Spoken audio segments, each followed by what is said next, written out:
They told me to stop creating drama. Right after my sister called my son a mistake. In front of the entire family. And instead of defending us, my parents quietly handed me my coat, then asked if I could maybe come back another day. I wish I could say I was shocked. But deep down, this wasn't the first time they made me feel like a stranger in my own bloodline. My name is Rachel Miller. I'm 34. A single mom to the kindest, most thoughtful 7-year-old boy named Miles. And this year, Thanksgiving was supposed to be simple. Just food, family, and maybe, just maybe, a little warmth. Instead, what we got was silence.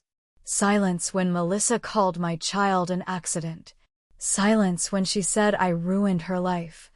And silence when I looked at my parents, hoping for anything. A word, a hand, a glance. But there was nothing. What they didn't know was that I've been paying their mortgage, their medical bills, even covering Melissa's rehab twice. 5 years. Over $140,000. All while working 60 hours a week at a private tech firm.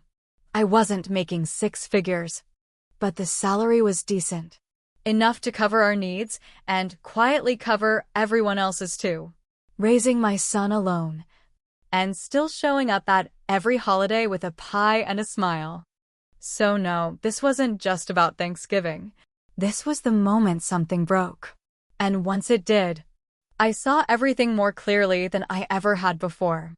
If you've ever felt like the strong one everyone relies on until they don't need you anymore, you'll understand why I finally walked out that door. Not just with my son, but with a decision I should have made years ago. What happened next wasn't easy, but it changed everything.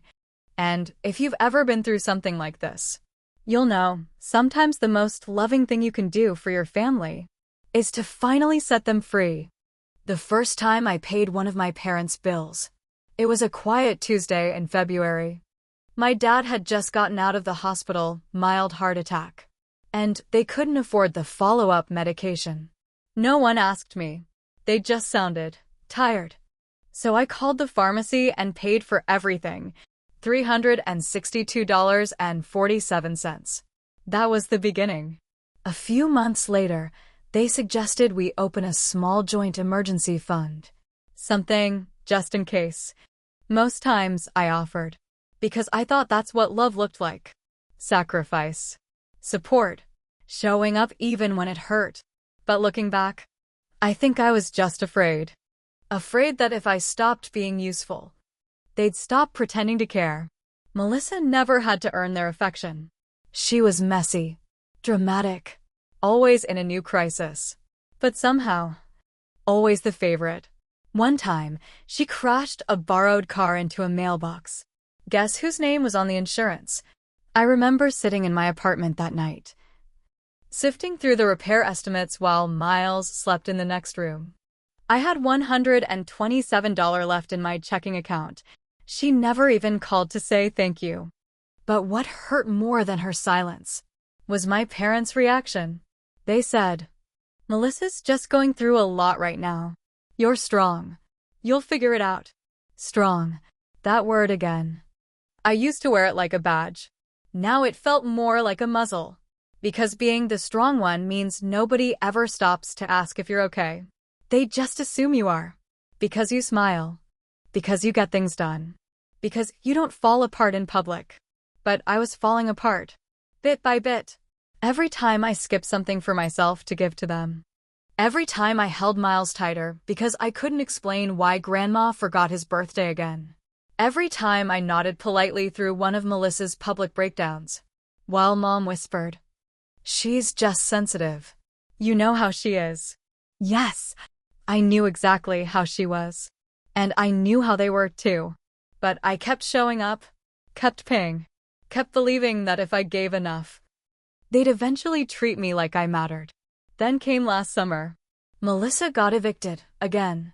She moved back in with our parents. And that's when the coldness started. The missed calls. The short, clipped texts. The feeling that I was intruding on a story that no longer included me. I didn't understand it at first. But now I do. I wasn't just supporting them. I was threatening their illusion that they were still in control. And when people rely on your silence, your clarity becomes dangerous. The last straw came on a Monday. I got an email from my bank, automatic withdrawal for $3,200. I didn't recognize the recipient. I called my dad. He said we had to help Melissa with something. It was urgent. He didn't apologize. I hung up and stared at the ceiling for a long time that night. Miles was asleep again, this time curled up with a book about dinosaurs. I looked at him and thought, what kind of example am I setting? What happens when he learns that love means being invisible? That family means guilt and silence? That was when I knew.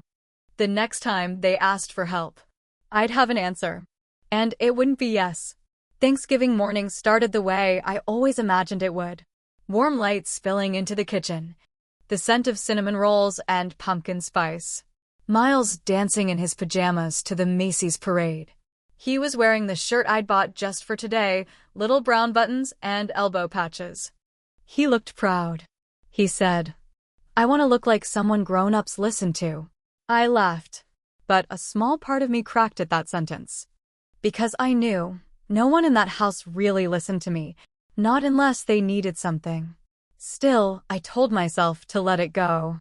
It's Thanksgiving. Maybe this time would be different. I packed the cranberry sauce Miles helped make, his favorite part, and 2 homemade pies. I'd also wrapped a scarf for my mother and a book my father once mentioned in passing. We were ready. Miles gave me a thumbs up. Let's go make Grandma smile, he said. We pulled into my parents' driveway at exactly 3 p.m., just as they'd asked. I noticed more cars than expected lining the street. I figured maybe Uncle Bill and Aunt Marie were here. Or perhaps Melissa's newest boyfriend. We rang the bell. My father opened the door.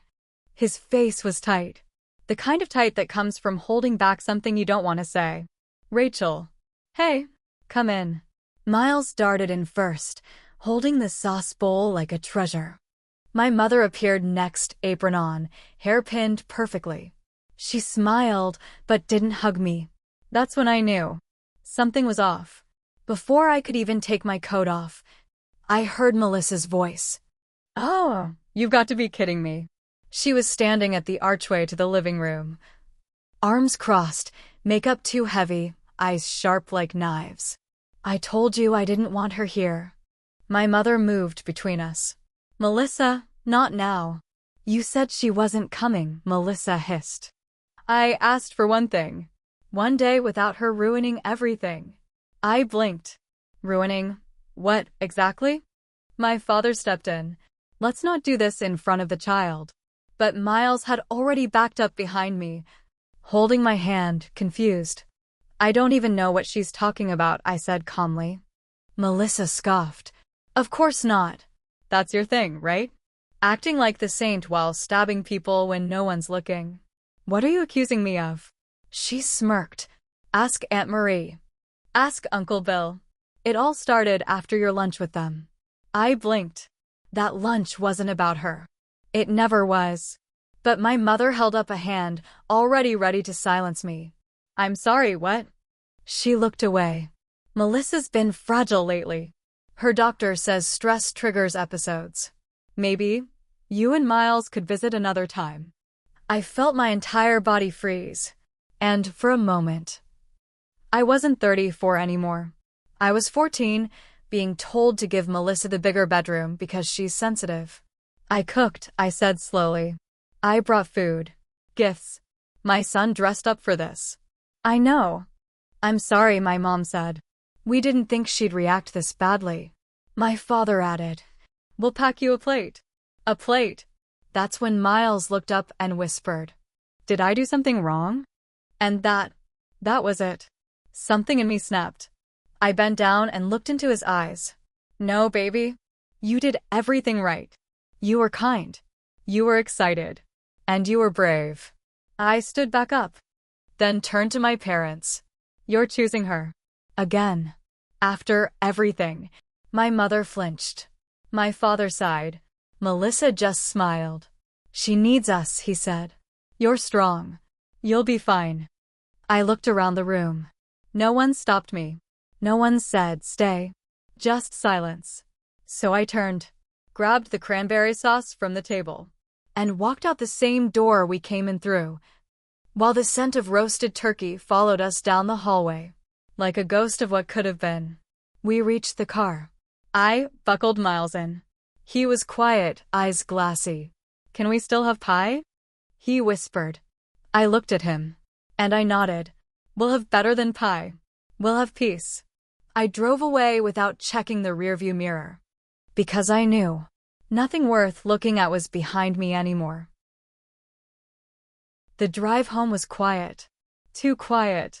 Miles had fallen asleep in the back seat, his head resting against the window, his small dress shoes still on. I kept my eyes on the road, hands clenched at 10 and 2. Heart, somewhere behind me, still stuck in the hallway of my parents' house. The cranberry sauce sat forgotten on the passenger seat. The gift bag for my mom untouched. None of it mattered anymore. When we got home, I carried Miles inside and tucked him into bed. He didn't wake up. Didn't ask why we hadn't stayed for dinner. He just mumbled, "Are we still a family?" before drifting off. I stood by his door longer than I needed to, listening to the rhythm of his breath. Then I turned, walked to the kitchen, and opened my laptop. I didn't have a plan. Didn't even know what I was looking for. But something in me needed numbers. Cold, unemotional proof that I wasn't overreacting. Out of habit, I opened my banking app, and there it was. A withdrawal. $5,000.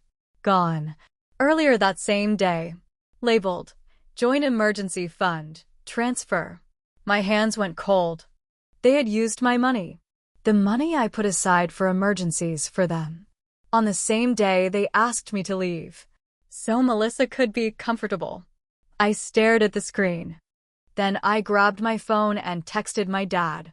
Why was $5,000 withdrawn today? He replied within seconds. Emergency. We'll explain later. Then a message from my mom. Melissa needed help. It was serious. Please don't be upset. I didn't answer. I opened a blank spreadsheet, and I started typing. Mortgage payments, 60 months x $1,200 equals $72. 000. Medical bills after dad's heart attack equals $9,500.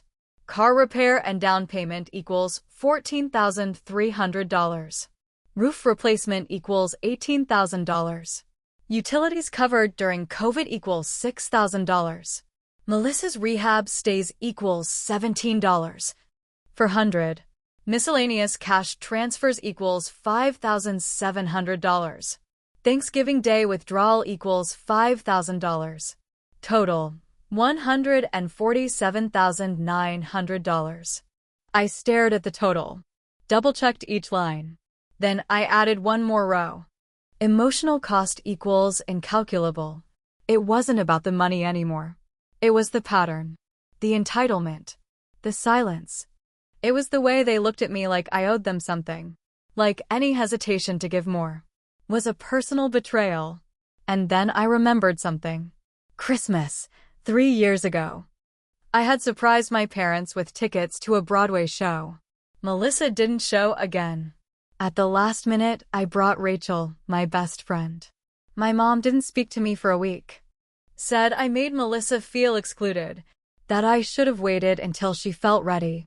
She always needed space. I was always expected to understand.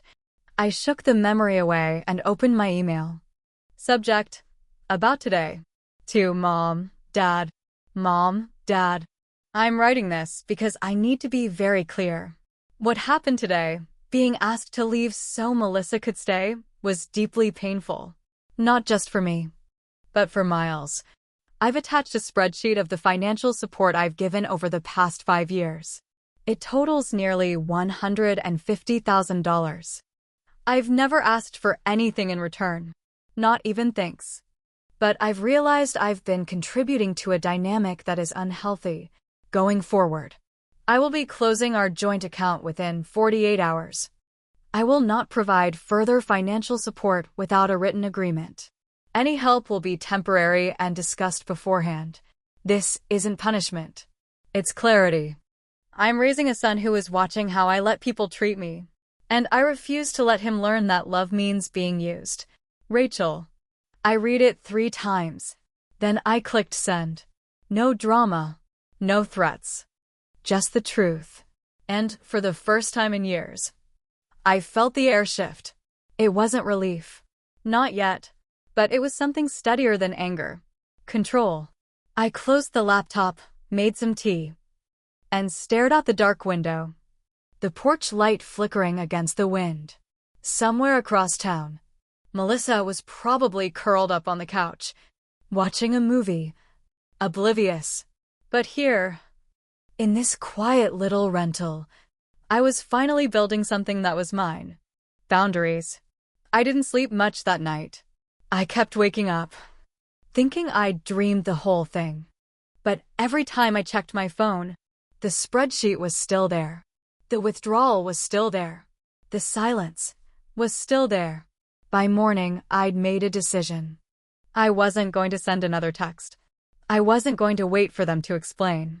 I was going to their house, in person, with everything printed and highlighted. Not to argue, not to yell, just to be heard. One time, fully, I dropped Miles off at a friend's for the afternoon. He asked, "Is Grandma still mad at me?" I smiled and said, "No, baby. She just forgot how lucky she is." Then I drove. Their neighborhood looked the same. Same trimmed hedges. Same flagpole. Same wind chime that had hung by the door since I was in middle school. But it didn't feel like home anymore. I knocked. My mother answered. She looked surprised, then anxious. "Rachel, we didn't think you'd come today. May I come in?" She hesitated, then stepped aside. My father was already in the living room, half sitting, half standing, like he wasn't sure how this would go. I didn't sit. I placed the folder on the coffee table, opened it, and slid a printed spreadsheet across to them. "This is what I've contributed over the past 5 years." My mother's hand went to her chest. My father adjusted his glasses. "We know you've helped." He began. $147,900, I said flatly. Plus emotional cost, which doesn't have a column. My mother looked uncomfortable. "We never asked for all of that." "No. You just let me do it. And then let Melissa think it was you." She didn't respond. I continued. "When I paid for her first rehab, she thanked you. She told everyone how you stepped in. And you didn't correct her. She needed hope," my mom whispered. "And I needed honesty. And I didn't?" My voice didn't rise, but the tremble in it was worse. "She called my son a mistake. And you asked me to leave." "She's not well, Rachel," my father said. "Then help me understand. Because right now, all I see is a pattern. She hurts people. You protect her. I pay the bill." My mother finally spoke. "She's been diagnosed. Borderline personality disorder." I paused. "When?" "A year ago. After Christmas. The incident." I remembered that Christmas. Melissa showed up drunk. Picked a fight with the neighbors. Threw a wine glass. And then disappeared for 2 weeks. "You never told me." "She didn't want anyone to know," my mother said. "She was ashamed. So instead, you let me think she was just cruel. That I was just overreacting. That I was the problem. We didn't mean." "You let her think you paid for her rehab. Her car. Her rent. All with my money. You let her believe she was supported." While I was the villain. I saw something flicker in my mother's eyes. Shame. Maybe just fear of losing access. "And now, you're upset because I sent an email." My father shifted in his chair. "You blindsided us, Rachel." I almost laughed. "You mean like how you blindsided me on Thanksgiving? Or when you withdrew $5,000 without asking? Or when you told my child to leave his grandparents' house?"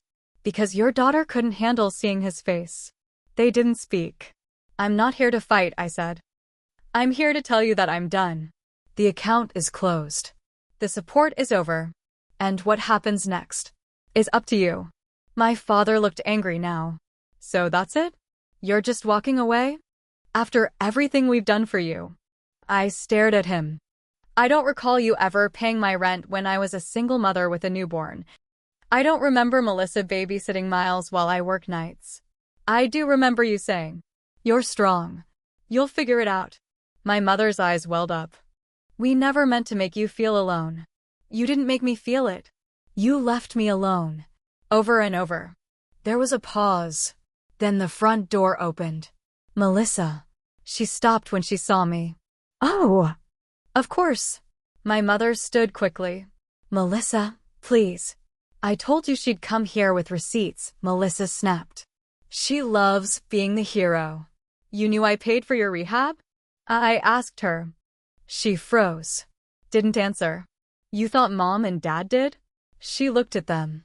Then back at me. So what? You want a medal? No, I said. I want honesty. I want boundaries. And I want respect for myself and for my son. You think you're better than me, she spat. No. I think I'm done sacrificing myself so you can feel okay. She laughed bitterly. Then stormed upstairs. No one stopped her. I looked at my parents. I'm not coming back. Not like this. You can have a relationship with me. Or with your illusions. But you can't have both. And I left. I didn't slam the door. I didn't cry in the car. I just drove away. With one truth sitting firmly in my chest. My hands were steady. Not because I wasn't hurt. But because this time, I wasn't confused. There was pain, yes. But it was clean. And for the first time, I didn't second-guess myself. Being the strong one doesn't mean you carry everyone. It means you know when to finally put them down. The house felt different after that day. Not emptier, but quieter. More honest. I didn't tell Miles everything. But he knew enough. He knew we wouldn't be visiting Grandma and Grandpa for a while. He knew Melissa wouldn't be around. And he knew I'd cried that night. But smiled the next morning. Are we still a family? He'd asked again. And this time, I answered without hesitation. More than ever. That weekend, I signed us up for a holiday light festival in the city. Just the two of us. It wasn't about replacing traditions. It was about creating new ones. We drank hot cocoa in oversized cups, took blurry selfies with inflatable reindeer, and laughed at a group of teenagers stuck in an LED tunnel. It felt easy. No obligations. No tight smiles. No pretending. A few days later, I called a therapist. Her name was Dr. Levine. Warm voice. Gentle tone. The kind of person who could say, "And how did that feel?" without making you want to run. In our first session, I rambled. I talked about Miles. About being the strong one. About guilt. About never knowing what love without strings looked like. She listened. Then asked, "Where in your life have you allowed expectations to replace connection?" I didn't know how to answer. But I kept going back. Week after week. Peeling back layers I didn't even know were there.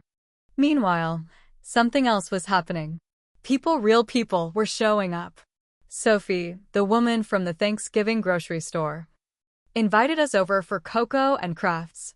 Her nephew, Tyler, was Miles's age. They clicked instantly. Minecraft and marshmallows. Sophie was different. She didn't ask for anything. She didn't guilt-trip me for being busy. She texted to say, "Thinking of you," without adding, "Can you spot me rent?" We met at parks. Traded dinner recipes. Started a Sunday habit of coffee and silence while the kids played. One Sunday, Sophie looked at me and said, "You know, you don't have to earn love. Not with me. Not with anyone worth your time." I nodded, but my throat tightened. Because deep down, that was what I'd always believed. That love was a transaction. A trade. A performance. And I was tired of performing. So I stopped. I said no more often. I didn't explain every decision. I let texts sit unanswered if they made my stomach hurt. I gave myself permission to rest, without calling it lazy. I also gave Miles more space to ask hard questions. One night, as I tucked him in, he whispered, "Did I do something wrong at Thanksgiving?" "No, sweetheart," I said, brushing his hair back. "You didn't do anything wrong. But sometimes, grown-ups make bad choices, and sometimes the best thing we can do is not follow them." He looked at me, eyes wide with more wisdom than 7 years should hold. "Are you sad?" "Sometimes," I admitted, but not like before. Now it's a clean kind of sad. The kind that means you're healing. He thought for a second, then nodded, like when a cut stings because it's getting better. Exactly. Christmas approached. My parents texted, called, even left a voicemail saying they bought gifts for Miles. I didn't reply right away. Instead, I sat with the question. What do I want this holiday to feel like? I didn't want obligation. I didn't want guilt. So I chose connection. I sent a message. "We'll be celebrating Christmas on our own this year. You're welcome to drop off gifts for Miles on the 24th. But we won't be hosting. If you'd like to schedule a short visit in the new year, we can talk then." They didn't argue. Maybe they finally understood I wasn't bluffing, that I wasn't angry. I was simply done. Christmas morning came. Our living room glowed with string lights and the smell of cinnamon. Sophie and Tyler joined us for lunch. Miles gave Tyler a hand-drawn card that said, "You're my cousin now, not real cousin, but still family." I nearly cried. That night, after the dishes were done, Miles leaned against me on the couch. "I liked this Christmas," he said. "Less people. More pie." I laughed. "You know what I liked?" "What?" "That we chose it. We didn't let anyone else decide what it should be. We made it ours." And in that moment, surrounded by laughter that didn't come with tension, I realized something. Maybe chosen family starts with choosing yourself first. The first week of January was quiet. The texts from my parents slowed. No pressure. No guilt. Just space. It felt strange at first, like standing in a room where the noise suddenly vanished. But then it felt good, like peace I didn't have to apologize for. Miles went back to school, excited to tell his classmates about the light festival and how Santa came to our rental this year, because he finally learned our new address. I smiled when he said that, because even in his own way, he understood. This was a new beginning. I kept going to therapy. I told Dr. Levine how strange it felt to not be needed every minute of every day. She said, "Sometimes, when you stop overgiving, people disappear. The ones who remain are the ones who see you, not just your usefulness." That sentence stayed with me. A week later, I received an email from Melissa. The subject line, "I'm leaving." I opened it cautiously, expecting blame, but it surprised me. She said she was checking into a structured outpatient program in Colorado, that she needed space from our parents, that she was tired of crashing, tired of being everyone's crisis. And then, at the end, she wrote, "You didn't deserve what I said on Thanksgiving. I've spent so long hating how easy your life looked, that I forgot it was built on things I never bothered to learn. I hope someday we can talk like real sisters. When I'm ready. When I'm better." I sat with it for a long time. I didn't respond. Not yet. But I printed the email, folded it carefully, and tucked it into the back of my journal. Because healing doesn't always come with trumpets and confetti. Sometimes, it's just a quiet beginning. A soft edge where there used to be only fire. Later that week, my parents texted again. This time, asking if they could meet. For coffee. Neutral ground. No pressure. I agreed on a weekday morning. At a small cafe near the courthouse. Public. Safe. They showed up on time. No gifts. No tears. just them. They said they were putting their house on the market, looking into a retirement condo nearby. Smaller, manageable. My father admitted. My mother looked at me across the table and said, "We didn't realize how much we'd been leaning on you, or how long you'd been hurting while pretending to hold us up." I listened, and then I said, "I want you in Miles's life, but I won't let you undo this safety we've built. If we're doing this, we're doing it with honesty and respect." They nodded, and I realized, sometimes change comes in inches, not declarations. We weren't suddenly fixed, but we were trying. I walked away from that cafe with cautious hope, not trust, not yet, but something better than resentment. By the time spring came, we'd found a new rhythm. Short visits, clear expectations, no more money discussions, no more surprises. And one evening, as we walked home from the library, Miles reached for my hand and said, "Mom, do you think families can grow back like plants?" I paused. "What do you mean?" "Well," he said, "if a plant gets hurt, like really broken, but someone starts giving it good water and sun again, can it still grow? Just different." I looked at him, my thoughtful, observant, brilliant boy, and I said, "Yes, but only if the roots are still good, and only if the person stops stepping on it." He nodded. "That makes sense." That night, I wrote in my journal, "The difference between loyalty and self-sacrifice is knowing when to stop pouring from a cup no one bothers to refill. And once you stop pouring, you realize just how many people only stayed for the drink." And that's the lesson I want to leave with you. If you're watching this and you're tired of being the strong one, the reliable one, the ATM, the emotional sponge, let me say this clearly. You are allowed to say enough. You are allowed to set boundaries, to choose peace, to build your own version of family that uplifts instead of drains. You don't have to earn love by bleeding for it. You're not selfish for choosing to heal. Sometimes, walking away is the most loving thing you can do for yourself and for the people you used to carry. Because when you stop giving everything away, you finally start to receive something real: respect, space, and the quiet joy of finally coming home to yourself.